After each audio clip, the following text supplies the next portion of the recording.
You do not need to chase after them if they're wanting to go.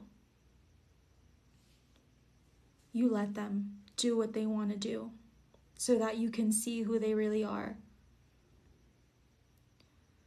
And if someone is not changing something that hurts you, but they're not going, and it's clear that they have no intention to actually change because the same cycles keep repeating themselves, then the ball is in your court. You need to leave. You need to find the strength within you to remove yourself, because that person isn't. And they're not going to learn through your presence, through you demanding things, sending long paragraphs, over-explaining yourself. They don't care.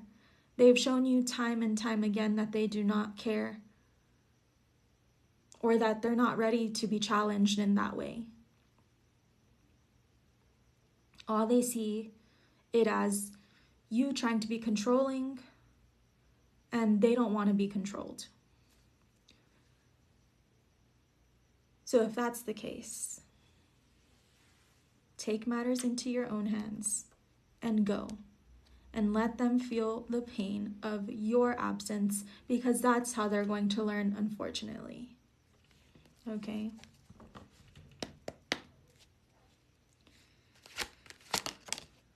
This person is unavailable.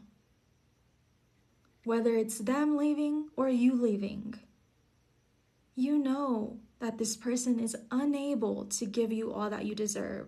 That says a lot for it to be the first card that came out.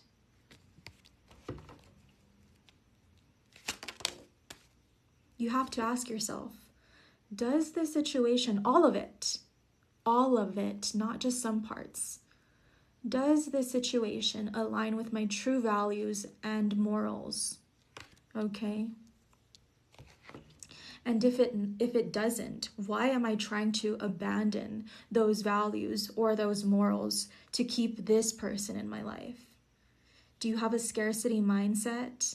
Limiting beliefs around love, that you can't attract anyone else who's going to treat you better? Come on. You know there is someone that wants to treat you better. You know it. You know they're out there because you exist. And look at the way you treat people. Look at the way you are consistent. Look at the way you show up for people. Look at the way you are loyal for people. Look at the way you love genuinely, without any malicious intent, without any selfish intent. You're not asking for someone to be perfect. You're asking for someone to be loving, respectful, and considerate. It's not asking for much, but when you're asking the wrong person, it feels like a hell of a lot to them. Yeah. The connection you had with this person, or have, if you're thinking about walking away or they are, you feel that imbalance. You feel like you are the one giving more, investing more energy into the connection, doing most of the emotional labor.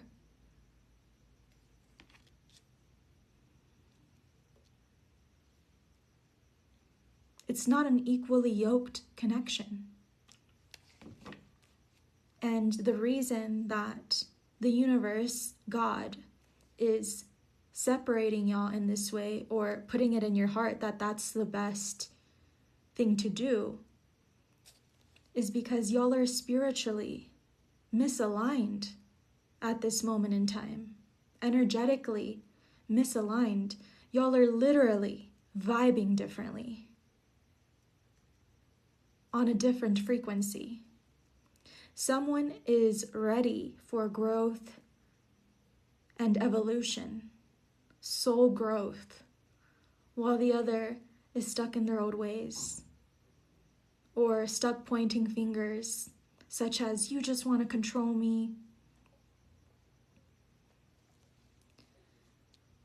You just are demanding, are too needy, or too much of whatever, right?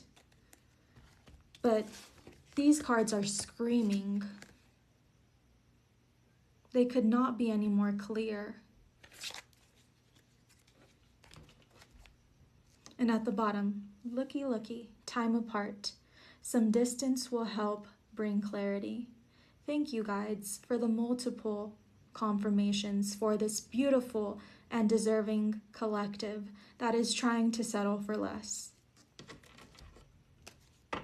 I want to look at what you are learning in this moment in time and what this other person is learning, either at this moment in time or in the near future, okay?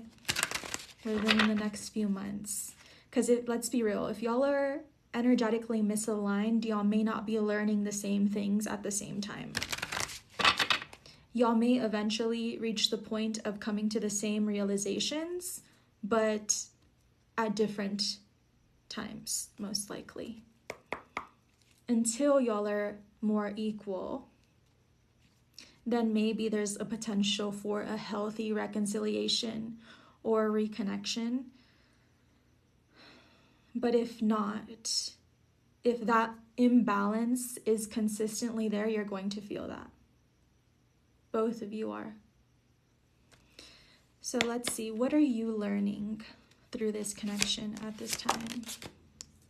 What is this collective learning?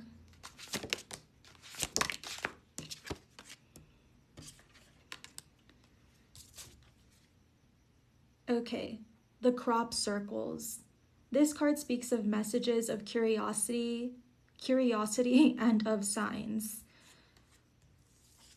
You are learning that curiosity is also a type of magic, and you don't need to know how things are going to unfold at all times. You're also learning how to trust in the signs from the universe, from God, that you are being sent to show you that everything is going according to plan and that you are in the right place. You are exactly where you are supposed to be. Yeah, here we also have this card as well, which talks of releasing karma. I mean, let's be real, you are releasing karma by releasing this connection, even if it just means temporarily. For some of you, it's permanently so you can align with your true love, and for some of you, it is temporary, but it really depends on what your soul chose, okay? But you are clearing out karma. And also, sometimes when we associate with the wrong people, we can energetically take on some of their karma. This is giving me return to sender vibes. You only want to worry about what you can control. What's important for your work, your growth, your development. And you're also recognizing the power of your own free will. In the past, you may have stayed in certain situations that were unfulfilling for a little too long. But now you're like, no, I have free will. Hello. I can choose to be happy. I can give myself permission to experience joy and not be in these dramatic or chaotic, unfulfilling situations. So let's see really quick, what is this person learning? Uh-oh.